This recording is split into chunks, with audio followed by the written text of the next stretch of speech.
अस्सलाम वालेकुम गाइस, कैसे आप सब। Welcome back to my new vlog. तो आज का व्लॉग कुछ यूँ है कि मैं जा रहा हूँ जी एक ऐसी जगह जहाँ पर तितर बटेर खा के पहलवान बने हुए हैं, यानी कि पहलवानों के शहर। जी हाँ, मैं जा रहा हूँ जी गुजरांवाला में।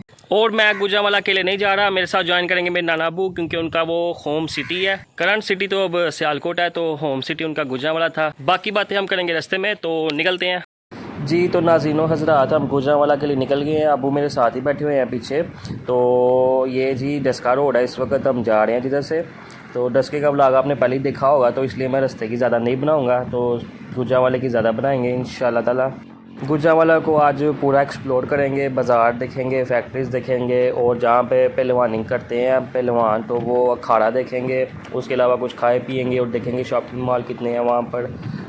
ये सियालकोट से बाहर निकलने लगे हैं। बाबा सियालकोट ये आ गया गेट बाबा सियालकोट का।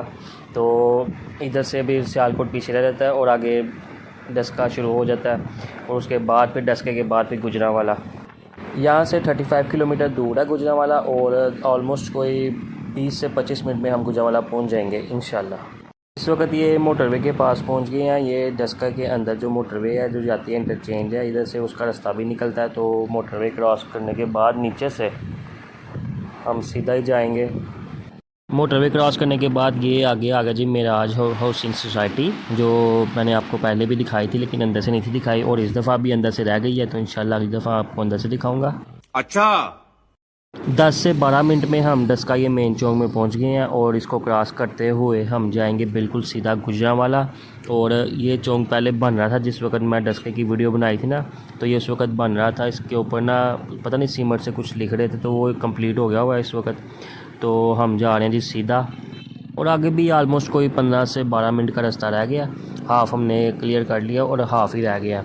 तो इंशाल्लाह 12 से ज़्यादा 15 मिनट में हम लोग गुजरांवाला पहुंच जाएंगे। झूठ बोल रहा है। जब मैंने डस्का का व्लॉग बनाया था तो मैंने आपको बताया था कि यहाँ से एक नहर निकलती है जो कि सीधा नंदीपुर जाती है, वहाँ पे बिजली भी बनती है।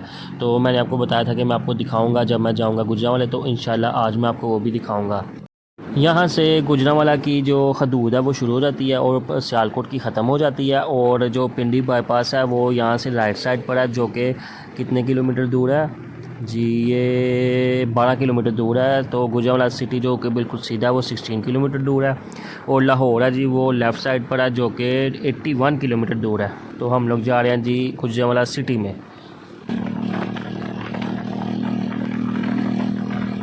नंदीपुर नहर क्रॉस कर ली है, लेकिन उसकी वीडियो मैंने नहीं बनाई, वो मैं वापसी पर बनाऊंगा जब वापस घर को जाएंगे।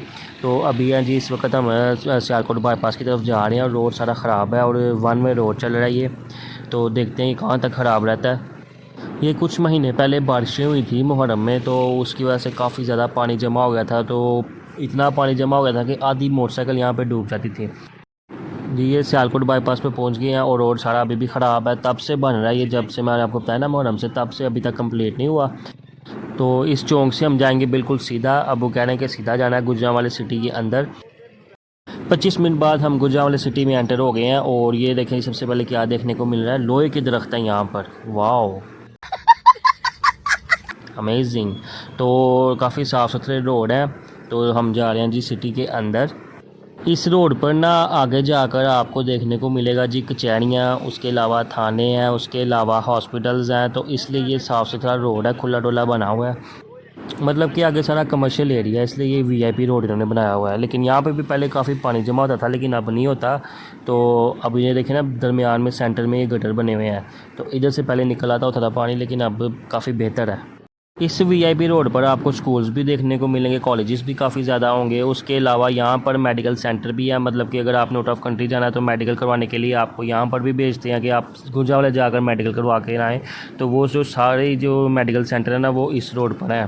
देखिए जी शुरू हो गया है, चर्च से शुरू हुए हैं। तो ये चर्च है, तो आगे कोर्ट कचहरियाँ शुरू हो गई हैं। देखिए कैसे लाइनों पे लाइनें लगी हुई हैं। हमारे पाकिस्तान में कोर्ट कचहरी में और हॉस्पिटल में रश कम हो जाए तो आधा मुल्क सीधा हो जाता है। मुझे गुजरांवाले का कुछ भी नहीं पता, तो अब मुझे गाइड करी जा रहे हैं। उन्होंने मुझे बताया कि ये कचहरी है, पीछे चर्च गया, आगे हॉस्पिटल्स हैं, यहाँ आगे कोई स्कूल कॉलेजेस हैं। तो जैसे जैसे वो बताए जा रहे हैं तो हम आगे जाए जा रहे हैं। तो तो हमने प्लान बनाया जी, सबसे पहले हम बाज़ार देखेंगे और साथ ही साथ फैक्ट्रीज़ देखेंगे, उसके बाद फिर कहीं और जाएंगे। तो उस बाज़ार के अंदर घंटा घर भी आता है, तो वो भी साथ ही आपको दिखाएंगे। ये सारा कैंट वाले एरिया में आता है, कमर्शियल एरिया में आता है, इसलिए इतना साफ़ सुथरा आपको लग रहा है। तो इसके बरक्स हम दूसरा भी देखेंगे कि बाकी गुजरांवाला किस तरह का। ये है जी रेनबो कैश एंड कैरी, ये जो है ना सुपर हाइपर मार्ट जो होता है ना, उस तरह का ये बना हुआ है। तो अभी हम ये गवर्नमेंट कॉलेज क्रॉस करते हुए जा रहे हैं, तो गवर्नमेंट गर्ल्स कॉलेज है ये। और इसके अलावा जो है ना आगे जाकर थोड़ा सा मैं आपको दिखाता हूँ कि गुजरांवाला जिम खाना भी है, मतलब वहाँ पे शायद जिम वगैरह करते हैं। तो वो अब मैं आपको दिखाता हूँ। ये जो आपको ना राइट साइड पे वाइट कलर की दीवार नज़र आ रही है ना, ये है गुजरांवाला जिम खाना। तो इस साइड पर ये देखिए जी सब वे, वहाँ पे पहले जिम करो, यहाँ पर आके खाना खाओ, तो क्या फ़ायदा जिम करने का। तो ओ भाई मारो मुझे। यहाँ पे काफ़ी ज़्यादा ये रेस्टोरेंट्स भी हैं।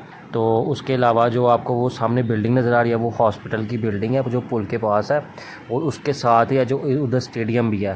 तो पुल के ऊपर अभी हम नहीं जा रहे, क्योंकि पुल के ऊपर जो रास्ता है ना वो लाहौर को भी जाता है, और जो इस लेफ़्ट साइड को है वो गुजरांवाला और रावलपिंडी को।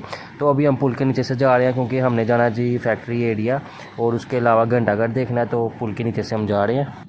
और अभी हम देखते हैं जी पुल के नीचे क्या है। अबू को तो पता है पुल के नीचे क्या है, लेकिन मुझे नहीं पता, तो अबू ने मुझे बताया नहीं। अबू कहते हैं थोड़ा सा आगे जाओ, खुद ही पता चल जाएगा पुल के नीचे क्या है। तो देखते हैं जी। तो पुल के नीचे है जी शॉप्स है काफ़ी ज़्यादा, जो वर्कशॉप है, मोटरसाइकिलों की भी हैं, रिक्शा वगैरह की भी हैं। तो ये पूरा भरा हुआ है पुल के नीचे। ये देखें जी, ये सारी शॉप्स हैं जी। अपनी बाइक मॉडिफाई करवानी है तो आप यहाँ पर लेके आ सकते हैं। उसके अलावा ट्यूनिंग श्यूनिंग करवानी है, वो भी सब कुछ अवेलेबल है चीज़ें यहाँ पर। स्टिकर वगैरह लगाने हैं या लाइटिंग लगानी है वो भी। और अभी भी ये रखें जी सुबह सुबह ही काम हो रहा है, काफ़ी इतना रश है। और ये तहसील ऑफिस है गुजरांवाले का, जो कि पुल के नीचे ही है। और हम लोग जा रहे हैं जी बिल्कुल सीधा ही जी। तो इस तरफ मेरे राइट साइड पर है जी बाज़ार है सारा, तो यहाँ पर काफ़ी रश भी होता है। तो इस वक्त रश नहीं है, ये सुबह सुबह का टाइम है। तो इस बाज़ार में कपड़ों की भी शॉप्स हैं काफ़ी ज़्यादा, और काफ़ी सस्ते कपड़े हैं। सियालकोट में जितना भी माल आता है ना, दुकानदार जो लेकर आते हैं वो इधर बाज़ार से लेकर जाते हैं, यहाँ से गुजरांवाला से और लाहौर से, क्योंकि यहाँ पर सस्ते हैं। और उसके अलावा यहाँ पर बर्तन वगैरह काफ़ी सस्ते हैं।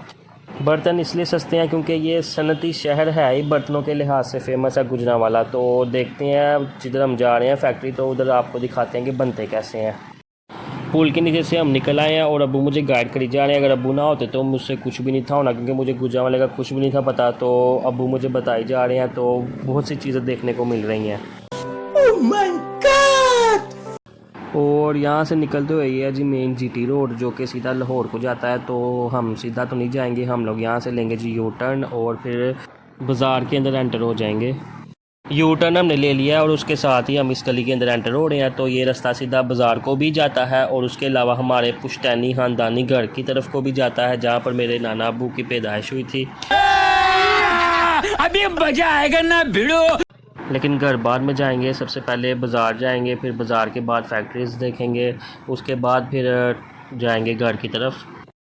ये है जी सनती शहर गुजरांवाला, ये गुजरांवाले का बाज़ार है। तो यहाँ पे आप बर्तन देखें किस तरह उन्होंने लगाए हुए हैं। सिल्वर के बर्तन भी हैं, लोहे के भी हैं, प्लास्टिक के बर्तन भी हैं। बर्तनों के लिहाज से काफ़ी फेमस है गुजरांवाला।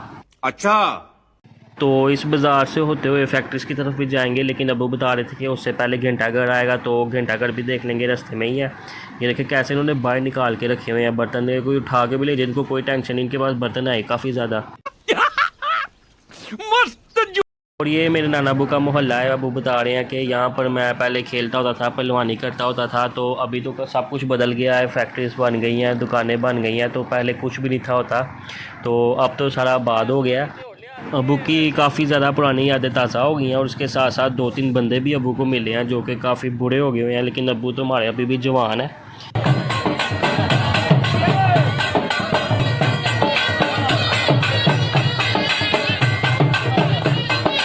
तो अबू बहुत खुश हुए हैं उनसे मिलकर। अबू बता रहे थे कि कुछ शॉप्स अभी बंद है, अगर ये सारी ओपन होती तो यहाँ से गुजरने की जगह नहीं होती, इतना इधर रश होता है। वो रहा क्लॉक टावर, तो गुजरांवाले का क्लॉक टावर मिल गया, तो पास जाकर देखते हैं। तो जो नीचे आपको शॉप्स नज़र आ रही हैं, शॉप्स आप देख के ही समझ गए होंगे ये आर्टिफिशियल डेकोरेशंस की शॉप्स हैं ये, और फूल वगैरह भी मिलते हैं यहाँ पर, लेकिन आर्टिफिशियल। तो ये देखें जी क्लॉक टावर। आई थिंक हर बड़े शहर में एक क्लॉक टावर ज़रूर होता है। ये है जी गुजरांवाला का क्लॉक टावर, ज़रा गौर से देखें। ये देखें जी, ऊपर एक खिड़की भी खुली हुई है। तो यहाँ से ये एक चौक के दरमियान में बना हुआ है। घंटाघर देखने के बाद अब शुरू हो रहा है जी फर्नीचर का बाज़ार। यहाँ सारी शॉप फर्नीचर्स की हैं। फर्नीचर भी काफ़ी अच्छा मिलता है, लेकिन बर्तनों के लिहाज से फर्नीचर की शॉप्स कम है, बर्तनों की सबसे ज़्यादा। ये देखें जी, ये फिर से शुरू हो गई हैं। कैसे इन्होंने सबसे पहले नीचे एक बड़ा देश का रखा हुआ है, उसके ऊपर छोटा, फिर छोटा, फिर छोटा। को जरा सबर करो। मतलब कि काफ़ी अच्छा डिज़ाइन इन्होंने बनाया होता है। और ये पकवान सेंटर वाले यहाँ से ही आकर चीज़ें लेकर जाते हैं। और ये चौंक आ गया, और चौंक से हम थोड़ा सा आगे जाकर तो फिर एक गली के अंदर एंटर हो जाएंगे। ये यहाँ से गली जा रही है, इधर से एंटर होंगे और साथ ही एक फैक्ट्री आ जाएगी जहाँ मेरे अब्बू ने भी काम किया हुआ है। और देखते हैं जी वहाँ पर कैसे काम होता है और सिल्वर के बर्तन कैसे बनते हैं। सिल्वर के सिर्फ बनते हैं उस फैक्ट्री में। तो फाइनली फैक्ट्री के अंदर आ गए हैं। तो स्टेप बाय स्टेप मैं आपको दिखाऊंगा और बताऊंगा इस वक्त कौन सा बर्तन तैयार हो रहा है।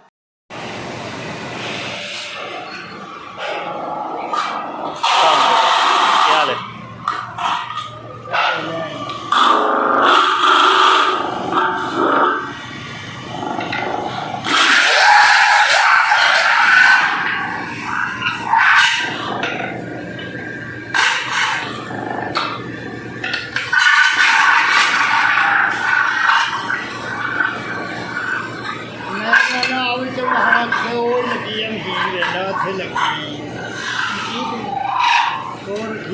कारोबार नहीं कोई ना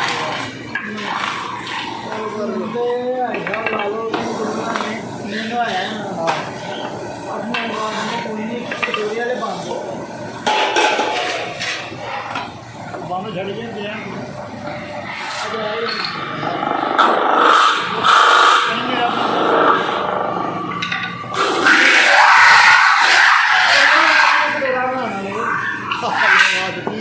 कोई बड़ी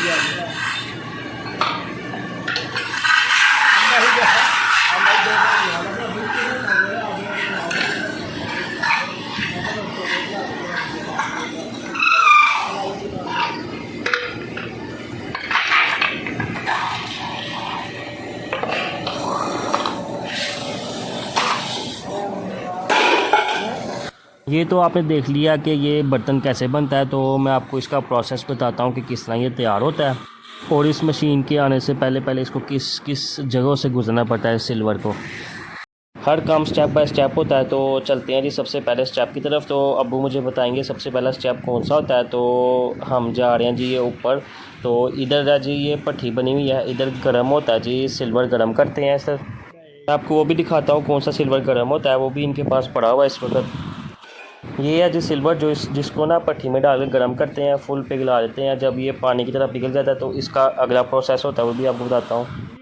ये कढ़ाई इसके अंदर मेल्ट करके डाल देते हैं सिल्वर, और बाद में इस प्लेट्स की शक्ल मिल जाती है। तो इस तरह नहीं मिलती, एक मशीन से गुजारना पड़ता है।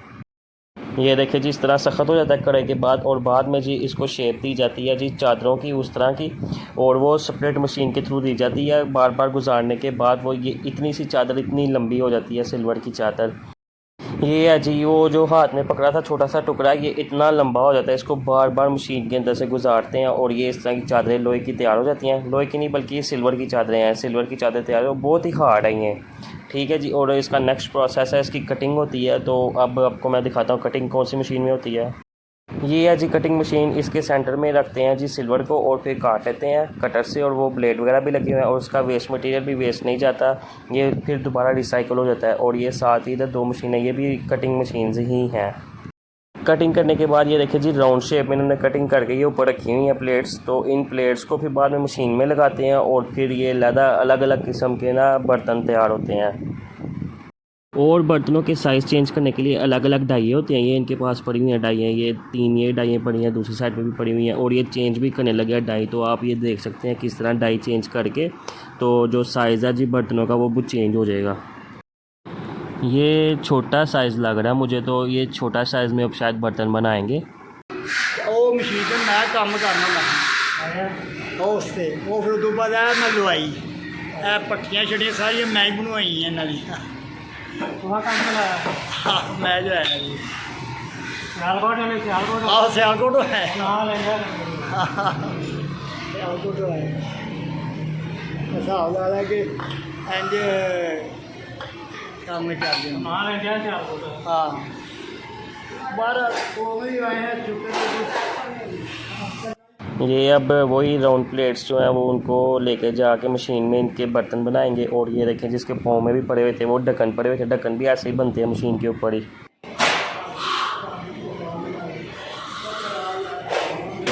हर काम अपने प्रोसेसिंग पे हो रहा है। सबसे पहले ये शीटें बनती हैं, ये जो मेरे पास हैं, उसके बाद इसको काटा जाता है, उसके बाद फिर ये डाइयाँ बनाते हैं और डाइयों के बाद ये मशीनों पे लगाते हैं जैसे ये लगी हुई है। अभी हम यहाँ से जा रहे हैं लेकिन मेरे नाना अब्बू का दिल नहीं कर रहा यहाँ से जाने का, लेकिन जाना पड़ेगा। तो अभी जाते हुए मैं आपको अंदर वाली एक मशीन भी ये भी दिखाता हूँ। ये भी वैसे ही काम कर रहे हैं, सिर्फ इनके साइज़ वगैरह डिफरेंट होते हैं। ये देखें जी इनके ढक्कन भी पड़े हुए हैं और वो ये बर्तन वगैरह पड़े हुए हैं सारे।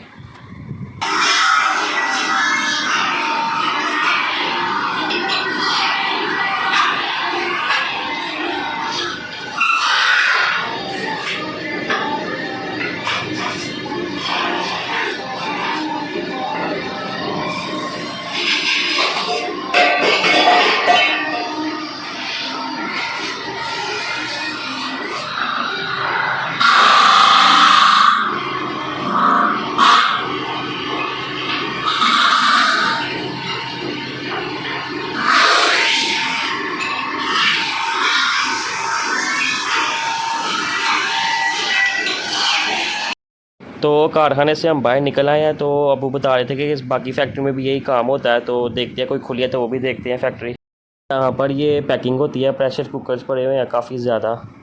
ये एक दूसरे वेयर हाउस में आया है, यहाँ पर सारा माल स्टॉक किया हुआ है इन्होंने, लेकिन अभी ये फुल तैयार नहीं है। इसके ऊपर अभी स्टिकर वगैरह लगने हैं, पैकिंग होनी है सारी। तो ये सिर्फ यहाँ पर जमा करते हैं, लोगों से भी तैयार करवाते हैं, ख़ुद भी तैयार करते हैं, मशीनें भी लगी हुई हैं। तो ये देखें जी कितने प्यारे लग रहे हैं, दूर से शाइन कर रहे हैं। वहाँ फैक्ट्रीज में तैयार होने के बाद ये इस तरह शॉप्स पे आ जाते हैं। ये देखें जी शॉप्स हर शॉप में लगे हुए हैं, उन्होंने बाहर निकाल के लगाए हुए हैं और काफ़ी सस्ते यहाँ से मिल जाते हैं। और ये कोई छोटा बाज़ार नहीं है, ये काफ़ी बड़ा बाज़ार है। तो 3-4 बाज़ार लगते हैं साथ, और लोग बहुत दूर दूर से यहाँ पर आकर तो बर्तन ख़रीद कर लेकर जाते हैं, डिनर सेट लेकर जाते हैं। और जो पकवान सेंटर है जिन्होंने शॉप्स पर डाली हुई हैं तो वो भी यहाँ से ही लेकर जाते हैं। जी अभी हम बाहर निकल आए हैं तो जा रहे हैं जी रिलेटिव्स के घर, तो वहाँ से फ्री होकर इंशाल्लाह ताला बाकी चीज़ें भी एक्सप्लोर करेंगे। तो मैं आपको मिलूँगा जी न्यू व्लॉग में, तब तक के लिए अपना ख्याल रखें। अल्लाह हाफिज़।